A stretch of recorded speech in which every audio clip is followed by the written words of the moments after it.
YouTube, it's your boy YvngAjay back with another banger, man. As y'all can read by today's title, about to react to the violent backstory of the Rudest diss track, Abzsav, T Wiz turn, man. I don't know if you remember when we reacted to them. They opt so far. Hey, so he know, man. But before we get started, man, hey, that shit crazy. But you, no, that's Instagram. No, that's his ringtone. That's Instagram. I would have been done. Make sure y'all like, comment, share, subscribe, turn on post notifications, man. You already know the deal. Finna get straight into it. Y'all told us to react to some more documentaries, so. Called Abzsav dropped probably the rudest 3 songs to ever come out. In today's video, we are going into the backstory of these 3 diss tracks, which will clear up a lot about why they are so violent. Let's get into it. Let me make sure.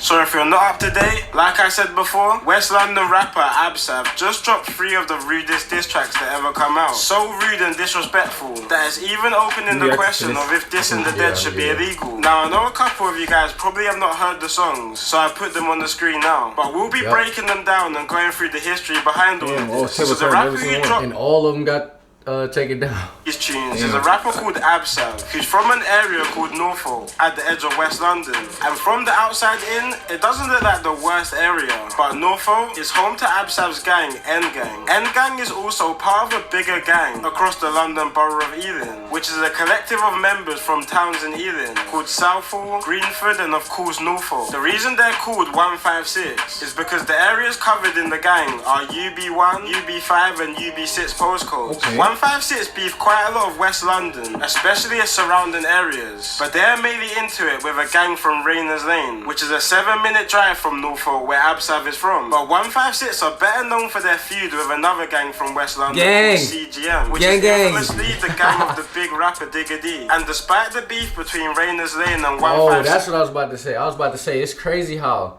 Lowski got locked up and then Digger got locked up. Digger gonna get out the Lowski fucked. Yes, they said Lowski got some time for it. Being more personal. People are probably familiar with CGM and 156 issues, mainly just because CGM are much more well known than Rayners Lane, with CGM rapper Digger D hitting mainstream type of views on his songs, and other members like Rack 5 and Horrid 1 hitting decent numbers as well. But a big reason to do with CGM's blow up on the scene was actually to do with 156. CGM burst onto the scene around 2016 to 17 under their old group's name 1011, and they blew up faster than any other group at the time, gaining millions upon millions of views in some of their first songs as a group. But one of the main reasons for CGM's blow up was due to a murder which took place in the beef between Rayners Lane and 156. On April 11th, 2017, a 156 member called T Wiz barely even just walked out of his Norfolk home until he was approached by 2 Rayners Lane members. T Wiz was heard arguing with the 2 Rayners Lane members before he was stabbed in his stomach. The 2 attackers then fled the scene, and sadly T Wiz died later that day. CGM blew up a lot on the early songs due to this death, with CGM mocking him in every song, making the name T Wiz a well-known name in the UK just off his death.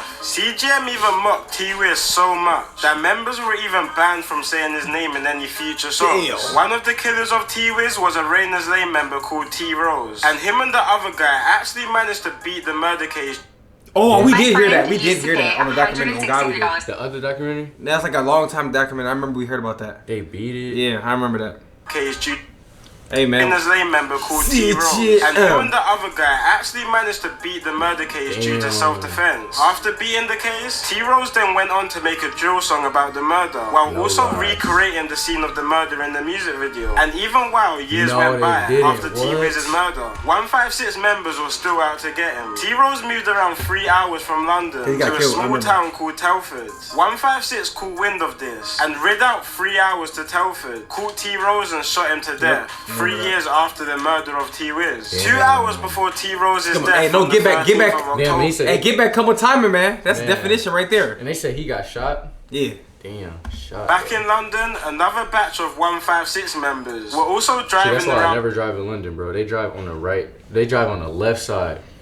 See that shit? With a shotgun and revolver, looking for members of another rival gang to 156 called Purple Haze. When they spotted someone who allegedly had links to the gang called Shaq, the members in the car then proceeded to shoot Shaq multiple times with the revolver, sadly killing him on the scene. The car was then dumped, doused with petrol, and burnt a few miles away from the shooting. 5 people have been charged with this murder so far, including a 13-year-old boy, but are yet to go to trial. Abzsav mentions both T Wiz and Shaq's murder in his Table Turns 1 song, saying 24 hours 2 got dropped. And even at the start of his second diss track, he mocks T-Rose by pretending he's a skeleton. The reason for this was because a couple years back, CGM member Horrid1 mocked T Wiz by pretending he's a skeleton of him. See, a year before the double murder of Shaq and T-Rose, the tables are very much turned in this feud. Now, if you listen to CGM rapper Digga D's tunes, you'll probably hear or see him mentioning a guy called JoJo, or you might have seen him with a diamond ring with the words Free JoJo engraved in it. Well, JoJo was a Rainer's Lane member who was getting into it heavy with 156, so much that the feds had to relocate him more than an hour away from Rainer's Lane to East London and Ilford to keep him out of trouble after he caught a couple cases. But unfortunately, this didn't stop him from getting into it with 156 members, which was clear on November the 18th, 2017. On this day, JoJo left his Ilford home carrying a black motorcycle helmet at 4:45 p.m. and got a train from Ilford to Norfolk, territory of the 156 gang. He then met up with 3 friends, and around 10 p.m. with 2 mopeds and shanks, they started to circle around Norfolk looking for 156 members. Unfortunately, on some bad timing, some affiliates of 156 just happened to grab some drinks from a shop and were heading back to their friend's house to enjoy their Saturday night. When they got to a road called Newnham Close in Norfolk, which was the same road their friend T Wiz happened to be stabbed to death a few months back, JoJo and his friends spotted the group and jumped off their mopeds to try and catch up to them. The 156 group split up and started running for their lives. But once JoJo and his friends got back on their mopeds looking for the group, they managed to spot an 18-year-old called Jason Isaacs in a dead end separated from his group, which resulted with Jason being stabbed 8 times from a sword and machete. Jason managed to get himself to a friend's house and eventually to a hospital, but a few days later, sadly, he was pronounced dead. The mopeds from the attack were dumped but later recovered by police, and once the forensic team investigated them, JoJo's blood was discovered on one of the bikes. Not only that, but when the feds pulled up to JoJo's house, they recovered the same puffer jacket, hoodie and helmet which was shown on the CCTV from the attack. JoJo was eventually charged with the murder, but the only issue was that there were 3 more people to catch. The evidence was crazy on JoJo, but the feds didn't want him just to go down for the murder. But JoJo refused to testify against his friends and ultimately was sentenced to life with a minimum of 20 years. Just like T Wiz, Jay was. That's why Digga D got him on the ring. He ain't coming home. Like, bro, damn.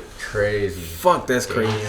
Ultimately was sentenced to life with a minimum of 20 years. Just like T Wiz, Jay was heavily mocked in songs, mainly from Rainer's Lane members, with no type of remorse for the 2 young lives which were lost. And you could tell mentally this really took a toll on Abzsav, who had just lost 2 of his friends. In the recent interview, I didn't even know he do interviews. Yeah, he do.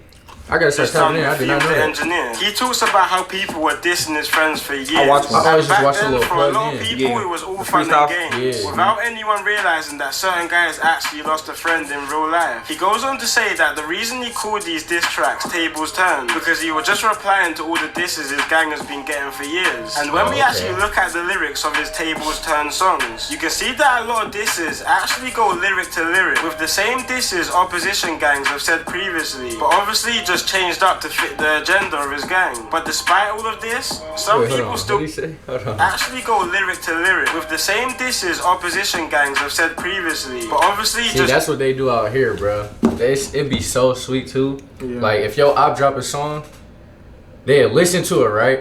But then they'll use that same lyrics but switch it around. That's what a lot of niggas do in Detroit. Changed up to fit the agenda of his gang. But despite all of this, some people still think Abzsav went too overboard, talking about a lot of sensitive situations, like a CGM member called AP's mum dying. He then even goes into dissing big UK drill rapper Russ by pretty much saying CGM can't try what they done to Russ, with him dissing AP's mum. A bit of backstory on this, basically around 2 years ago, just like Abzsav, drill rapper Russ also dissed AP's mum in the group chat between Russ and and CGM members. At the time, Russ was cool with CGM, mainly because his right hand, another drill rapper called T Wiz, is cousins with a couple CGM members. After dissing AP's mum, Russ had the show, but after decided to go to CGM's block, thinking he's still cool with them. But the tables turned and CGM members robbed Russ for his chain. For a period of time, it seemed like 156 and Russ were cool though, with a 156 member called Nito MB, even featuring on a remix of Russ's hit single 630. But once the song came out, Nito started demanding all over his socials that he wants the song to be taken down, which it eventually was. But despite these CGM and Russ disses, it's clear that Rainer's Lane was the biggest focal point on these songs, with countless disses towards them, mentioning situations like a double shooting on Rainer's Lane members in 2018, or when 156 members ran into a kebab shop and shot at a couple Rainer's Lane members in 2020. But one of the most painful disses was on a situation that took place quite recently, on the 11th of June 2021. A 15-year-old Rainer's Lane member who went by the name J Taps was on his way to school around 8:30 in the morning when he unfortunately bumped into a 156 member. In video footage, which is way too graphic to post on here, you can see the two get into a tussle, which ended with J Taps being stabbed multiple times and soaked in the blood of Paul in his own school clothes. This was literally broad daylight in front of herds of kids making their way towards school. After the stabbing, the kid ran away from the scene, with even builders who are working on the site nearby trying to catch up to the kid until the police came. A 156 member called Slims is currently awaiting trial for this murder, who was also only 15.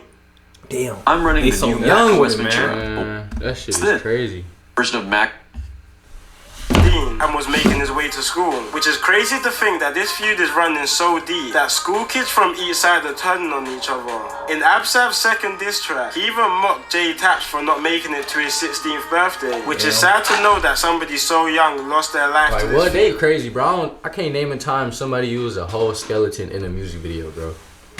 I can't remember. Just before J Tap's death, he was seen in a couple pictures throwing up gang signs. And literally just a few days before his death, he was seen in a Rainer's Lane music video called For Real, which would have made him a target for 156 members. Apart from Rainer's Lane, you gotta do it, bro. That's why you be careful what type of videos you be in. Cause your association. Man. Once you be in a video, they gonna look at you as an op as well. Even if that's just your friends, don't matter. It's over. When people die, bro, they're like, oh, he was that nigga in the video. Oh yeah, especially places like the UK where when they friends die, it's hard to find people sometimes because everybody from different areas. Yep. So if they catch you even from there, they gonna kill your ass, bro. And them music videos be getting taken down, but niggas be screen recording. Oh God, bro, they remember every nigga in that bitch. If your face looks like familiar, they're gonna remember that shit. Over. Screenshots and all. Which would have made him a target. Send it to the whole game. If you see this face, get on him. Apart from Rainer's Lane, Abzsav also takes a dig at pretty much half of West London. Areas like West Drayton, South Acton and Wildstone, who are all lesser known areas to have conflicts with 156, which really makes you deep how much beef 156 actually have. But I want to know what everybody thinks of these tracks. Do people think Abzsav went too far on these? Nah, so do people think it's justified due to the previous mocking of his friends? Exactly. And most importantly, do people think these tracks are even worth it? It's definitely got the whole community. I honestly don't feel like it's worth it, bro. Because I feel like dissing, bro, like dissing is words, you feel me? Like people gonna diss because they bored. They want to trick you out your position. Because I saw a video of a rapper. He said, if somebody do this to me, if I go to jail, all my family fucked up. But if this person go to jail, they just gonna be rotting in jail. Nah, facts. It's two differences. So when people say shit, just let them talk, bro. Some people don't got something to live for. Anyway, that's what I'm saying. Some people got something to live for. So that's all they got. And then once they go to jail, that's probably the best time they'll ever have because they wouldn't live good out here type shit. That's true. And most importantly, do people think these tracks are even worth it? It's definitely got the whole community talking and hearing about Abzsav, which could work to his favour in his future career. But with the police taking down his songs, his YouTube channel and even his TikTok, he's probably gonna have trouble in the future making any songs without them being taken down. With the police pretty much having control of what is allowed to be put out there. These tracks also might get him. Imagine if they did that in the US, bro. Music would be so taking music down. That would be so ass. That would be so. But you see, that's why they making money off too much money off that shit. So you know they ain't gonna do that shit. Oh God, like the record labels and shit. Man. Yeah. With the police pretty much having control of what is allowed to be put out there. These tracks also might get him blackballed from the industry, with a lot of labels and shows not really wanting to get involved with controversial artists, which can mess up their brand, which may even prevent other artists from wanting to work with him also. I do think Abzsav is a very talented artist, and if he plays his cards right, he could capitalize on the boost of clout he's now got. But if he doesn't, he's in danger of letting these tracks overshadow his career. It's been your boy Kid Nerd, and peace out. I learned a lot. Bro, I'm sick. I wish we low key did some of these before listening to some music and shit. Yeah, facts. But nah, that shit crazy, man. Hey, y'all can see it's kind of a good thing and a bad thing out there that they take niggas' music down. Cause like I ain't gonna lie, if you a drill artist, drill rapper or something, and you coming up, it's low key like I don't know if you should just make strictly drill or something. Cause like Digga D, lucky he doing it right type shit. But you see other people like Abzsav, they getting blackballed and shit. It's like Digga D did at the right time because now it look bad now type shit. But Digga D, he make drill music, but he don't always make drill music. No, he make, you feel me? This is the reaction, man. Make sure y'all like, comment, share, subscribe, turn on post notification, man. Digga D. We out.